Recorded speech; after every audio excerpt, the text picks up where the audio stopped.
Happy Wednesday. I'm so excited you're here. Thanks so much for tuning in. If you're with us from Instagram or YouTube or chubbygirlintheworld.com, welcome one, welcome all. I'm so excited to talk to you today. There is some news from the Curvy Con. Dia & Co. announced with the CFDA, if you don't know, that's the Council of Fashion Designers of America, that Dia & Co. and the CFDA are going to start sponsoring a plus size curriculum for people to develop a plus size curriculum. Turns out that not a single national design school has a curriculum to design for plus size people. That might explain why there's not a ton of plus size designers, because no one's being trained to actually design for plus sizes. Interesting. Might be a problem. Think.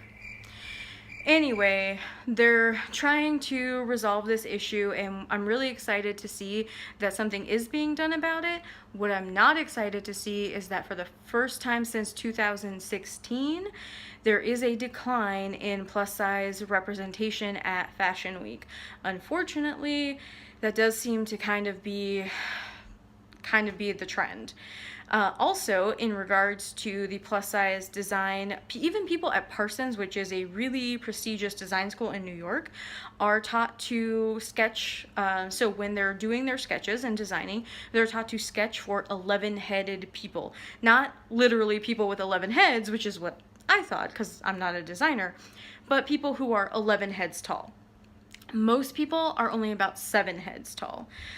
And unfortunately, sample sizes have dwindled down from a size 8 to a size 2, meaning that when they would do a sample size, they would pick a size 8, somebody probably right in the middle, and design up or down from a size 8.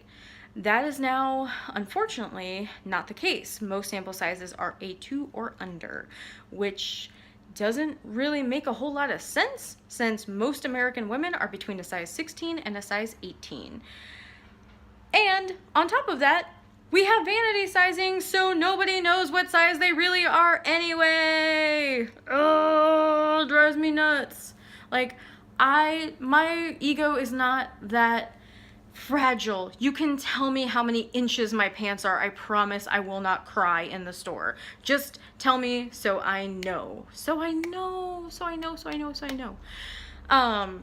I also wanted to let you guys know about this really cool Instagrammer. Her name is Katie Sturino, and she has the hashtag #MakeMySize. She is a plus size woman who is fed up without having clothes that fit her. And so what she did is she's called out Zara, she's called out a lot of other brands. She went into these dressing rooms, basically picked the largest size these brands had that had clothes she wanted to wear, and put on the largest size they had. And you can see her Instagram. I will link it down below, and you can see the pictures of her in like the largest clothing sizes that these brands make, and a lot of the times they don't fit. So she's literally asking these brands to take her money and design for her and make her size. What I think is a more insidious problem is that designers think that plus size bodies aren't fashionable by default, that plus size women don't care about fashion, when really they've got it backwards. It's not that plus size women don't care about fashion. We just don't have as many options as a size 6 woman. So what are you to do when someone doesn't design for you, doesn't design for your body, or on the opposite side of that, if you are a plus size brand and then you just kind of only have this one sort of style. I remember when Torrid really was the plus size hot topic, when they were like the goth, the rock and roll, the place. Like, that was my aesthetic as a teenager, and I was so excited to have Torrid as an option for me, because I didn't fit the I didn't want career clothes as a teenager. I wanted Nirvana shirts, and I wanted big boots, and I wanted, faux leather jackets and stuff like that. And when brands treat plus size women as a monolith, when they treat us as if we were all the same and we all want all the same things, there are plus size women in their 20s, there are plus size women in their 30s, there are plus size women in their 40s. I am now a career person and I do want some career clothes, but I also want things I can wear to brunch with my friends, and I want things I can wear out, and I want things I can wear on date night with my husband, and all of these different things. Like, and I have disposable income, so take my money, brands, take it. I'm asking you to fulfill a need and just kind of get that market share. If you want same store sales, you want to drive your revenue up, this is a great way to do it by having size inclusivity. And I mean, I don't know how many other ways to say it to you. I'm kind of at a loss, but I hope that you guys will, call out the brands that you want to shop at and let them know, and tell them to hashtag make your size, and check out Katie Sturino and make sure to support her. Thefashionista.com is the blog where I saw the CFDA and Dia & Co. Article, so shout out to them for covering plus size fashion. A lot of fashion outlets don't bother, and that's, it kind of sucks when people like Vogue and Women's Wear Daily don't really treat plus size fashion as a newsworthy topic, when it's very newsworthy to me and to you. So shout out to fashionista.com for doing that, and I hope to see Vogue and Women's Wear Daily like actually give a damn more. Like, that would be good. Could you like just give a couple of damns? I won't say the other word because I don't want to be family friendly, but you know what I mean. So I just want you to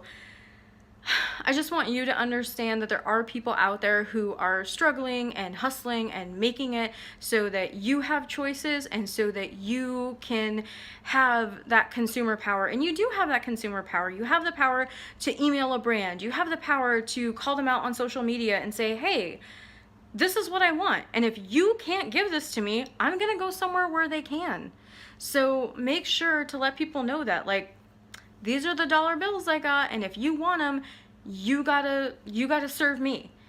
Only give money to companies that serve you and your interests. Vote with your dollars, vote with your attention, and do that. Don't pay attention to brands who couldn't care less about you or your body or your well-being. Forget about them. Like, I don't know if you saw Revolve, where they had some sweater that said being fat isn't beautiful, it's an excuse. Excuse me? Yeah, someone on Twitter said it best. Revolve, you canceled. You canceled. Because how dare you? Like, how dare you tell me that I'm not beautiful? Because guess what? In the words of Amy Schumer, I decide if I'm beautiful. I decide if I'm strong. I decide if I'm, paraphrasing her, I decide if I'm rocking a look. You don't get to decide that. I don't give up that power. You don't get to take it from me, and no one gets to take it from you either. So just remember that. Just remember that you are a beautiful, wonderful, like, fairy princess goddess, or you are a kick butt, just like demon queen who has all the minions. Whichever aesthetic you choose, like, just be that thing. Be whoever you are. A couple of programming notes. I did want to let you guys know that you should check out a couple of Instagrams. You should check out Katie Sturino. You should also check out our good friend, Expert Level Fun. She has some really cool Instagram pictures about, like, just kind of neat stuff you wouldn't normally find, and like other stuff that she goes around and does in the Bay Area. She's located out of the Bay Area, but she does amazing photography work. So please check her out, Expert Level Fun on Instagram. I will link it down below. Also, I will link to Katie Sturino. I will also link to the Fashionista article down below. And What I really want is down in the comments, let me know your social media. Let me know your pics and your things. If you are binary, if you're LGBTQ, if you are a person who does drag and you want your drag photos out there, I would love to feature them and love to see them. Doesn't matter if you're plus size, straight size, able-bodied, differently abled, any of those things. I want to see all of it, especially if you're over the age of 40. I cannot stress this enough. Women do not disappear after the age of 40.